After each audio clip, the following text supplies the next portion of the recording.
old school aujourd'hui. Old school, j'adore votre mieux avec ma Bernadette. À bicyclette. Où est le petit panier de beurre? Comment allez-vous, ma chère Bernadette? Ah mais fort bien. Fort bien, cette casquette vous va ravir. Je vous remercie. Et- Votre aussi, ce n'est pas mal. Avec vos yeux.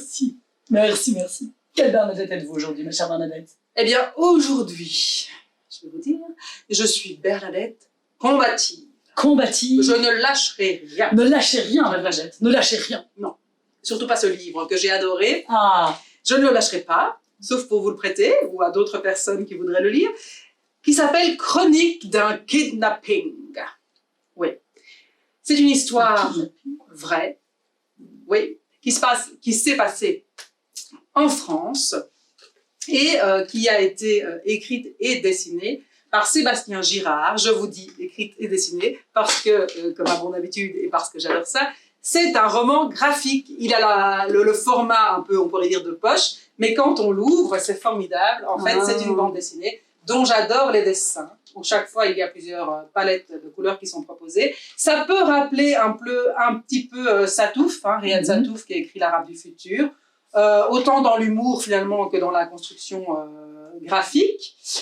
Moi, j'adore ce genre d'humour. Ici, j'adore les histoires vraies. J'adore apprendre des choses et j'adore être un peu chamboulée. Et bien là, il y a tous les ingrédients dans ce livre, Chronique d'un kidnapping, qui raconte l'histoire d'une famille qui a vraiment existé, qui s'appelle les Haddad, et qui en fait vont se voir faire retirer un de leurs enfants. Il faut savoir qu'ils ont 4 enfants. Et l'avant-dernière, donc leur 3e enfant, qui est une fille, qui s'appelle Mia, va leur être retirée par les services mais sociaux. pour quelle raison? Après un signalement, voilà. Retiré d'office comme Retiré ça. de la famille et qui va être placé dans une autre famille ou dans d'autres foyers, qui va être finalement trimballé tout au long de sa vie pendant plusieurs années. Mais c'est terrifiant. C'est terrifiant et c'est surtout une injustice parce que cette petite n'aurait pas du tout dû être placée et retirée à sa famille au départ. Mais c'est aussi le combat que les parents vont avoir avec leurs avocats, avec des personnes des services sociaux qui vont être bienveillants, avec l'avis d'autres médecins qui vont finalement parvenir à faire peut-être, ou pas, je ne vais pas vous dévoiler la fin, revenir la petite fille dans sa propre famille. Mais donc c'est un combat bouleversant des parents pour récupérer leur enfant, pour prouver leur innocence, et voilà, c'est bouleversant, tout simplement. Et je vais vous lire des extraits, évidemment c'est un roman graphique, donc ça sera court. Je vais vous lire un extrait, tout en sachant que je ne vais pas vous lire tout ce qui est mis, parce que c'est un roman graphique qui est écrit de façon à ce que plusieurs pensées se croisent. Donc il y a un narrateur, il y a des intervenants, mais dans les intervenants, on a parfois ce qu'ils disent et leurs pensées. Donc si je vous lis toutes les bulles, je vais vous perdre.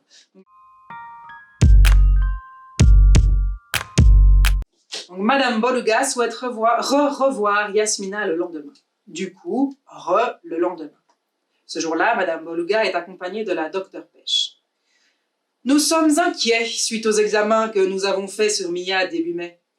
Vous ne nous aviez pas dit que vous lui aviez fait des examens. Ces examens nous laissent penser que Mia a subi des maltraitances. Mais pas du tout. Les médecins n'ont jamais trouvé les problèmes qu'avait Mia et ce ne sont certainement pas des mauvais traitements. Pourtant, il y a tous les symptômes de mauvais traitements. Je ne comprends pas ce que vous voulez dire s'il y a eu mauvais traitement, mais qui a pu faire ça?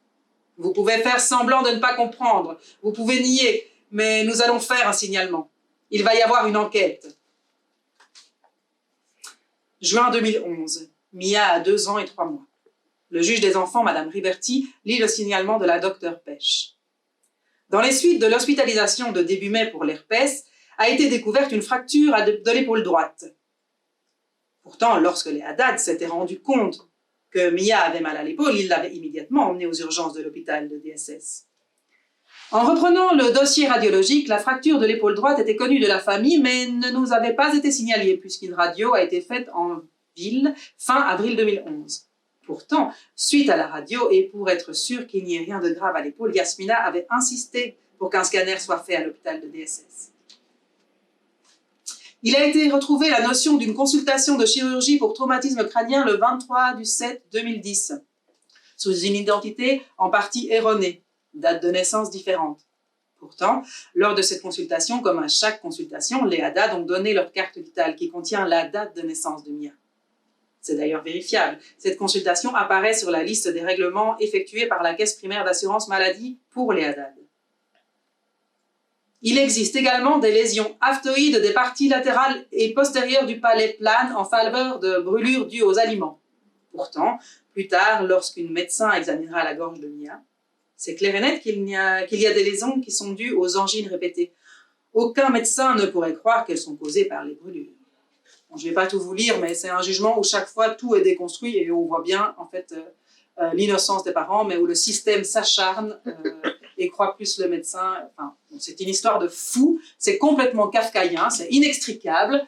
Mais alors on a envie, jusqu'à la fin, on est vraiment avec les parents et on espère qu'ils vont pouvoir s'en sortir. Je vais vous lire la dernière page.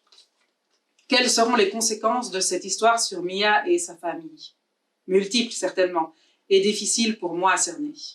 Une cependant est à espérer, que Mia se souviendra toujours de l'énergie que ses parents ont déployée pour elle, sans jamais s'avouer vaincue, malgré les obstacles qui en auraient découragé plus d'un. Peut-être qu'on aurait dû enlever Mia du foyer et l'emmener en Algérie.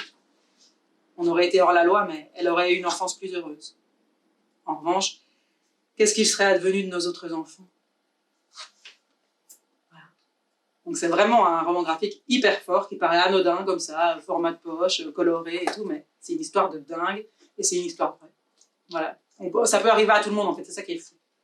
Je suis vraiment très très émue par... franchement, je vais vous le prêter. Mais oui, je suis très émue. C'est très beau et la façon dont le système en effet peut détruire comme ça des familles. Très émue. Eh bien, Bernadette, vous reprenez votre...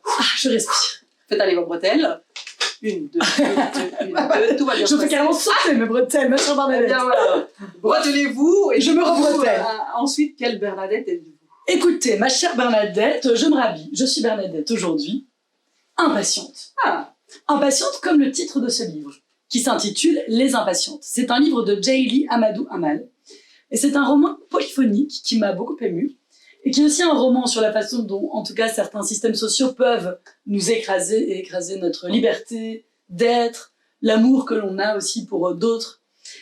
Et c'est donc un roman polyphonique qui retrace l'histoire de 3 femmes au Sahel. Et à chaque fois, on va suivre la destinée d'une de ces femmes dans les conditions du mariage forcé. Donc 2 femmes au début de leur mariage forcé, enfin leur mariage arrangé, forcé, et une femme qui va devoir accueillir une 2e femme dans son mariage, et donc puisque son mari est polygame, donc qui est vraiment au départ très jalouse et vraiment dans le désir en fait au final au lieu de créer une sororité, on va voir comment ce système patriarcal monte aussi les femmes les unes contre les autres, en les rendant jalouses les unes des autres, en leur empêchant toute solidarité dans une situation qui est pourtant très difficile pour elles. Mais je trouve que la façon dont le roman est décrit nous montre aussi à quel point, dans n'importe quelle société, quelle que soit la société dans laquelle on vit, en tant que femme, on subit des oppressions, etc., contre lesquelles on ne peut rien, et en fait, c'est surtout cette espèce de solidarité qui est brisée par le patriarcat, et je pense que ça c'est vrai aussi dans nos sociétés. Il ne faut pas forcément aller à l'étranger pour le découvrir. Eh bien c'est terrible en fait, et c'est vraiment à cet endroit-là que je pense qu'il y a une salvation possible. Et je pense que c'est ce que l'autrice pense dans ce qu'elle montre. Et on est vraiment à fond dans les voix de ces femmes, on est vraiment avec elles, c'est très très beau, ça nous décentre. Et voilà. C'est très dur aussi, par contre, c'est un roman que j'ai trouvé très très dur. Ouais, en fait, un peu comme celui-ci, on peut se dire que ça peut arriver à tout le monde. Exactement, d'une certaine façon. Que ce soit quand même éloigné au départ. Voilà, ça paraît éloigné, c'est un sujet qui paraît éloigné, et pourtant. Donc je vais vous lire 2 extraits brefs, promis, dans 2 pensées différentes, dans 2 personnages, à travers 2 protagonistes différents. Donc là, c'est la première personne, c'est Ramla, qui était amoureuse d'un jeune homme, qui avait envie de faire des études. Et au départ, son père était d'accord pour qu'elle se marie avec ce jeune homme, mais malheureusement, un homme riche a désiré la prendre comme 2e épouse, et donc ils ne peuvent pas le refuser. Et elle se retrouve à ne pas pouvoir épouser l'homme qu'elle aime. Sa porte de sortie aussi, vers un petit peu plus d'autonomie par rapport à ce qu'on lui propose. Et voilà.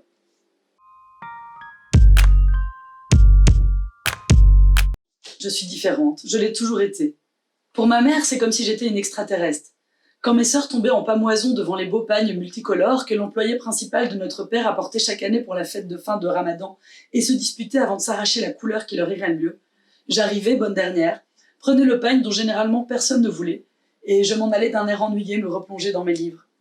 Quand mes sœurs abandonnaient leurs études le plus tôt possible, sans chercher à désobéir à mon père, et quand elles acceptaient d'épouser l'homme que lui ou l'un de mes oncles avait choisi pour elles, car elles s'intéressaient davantage aux aspects matériels du mariage, les cadeaux ou le design de leur futur intérieur, je m'obstinais à aller au collège. Et j'expliquais aux femmes de la famille mon ambition de devenir pharmacienne, ce qui le faisait rire aux éclats. Elles me traitaient de folle et vantaient les vertus du mariage et la vie de femme au foyer. Quand je renchérissais sur l'épanouissement qu'une femme trouverait dans le plaisir d'avoir un emploi, de conduire sa voiture, de gérer son patrimoine, elles interrompaient brutalement la conversation en me conseillant vivement de redescendre sur terre et de vivre dans la vraie vie.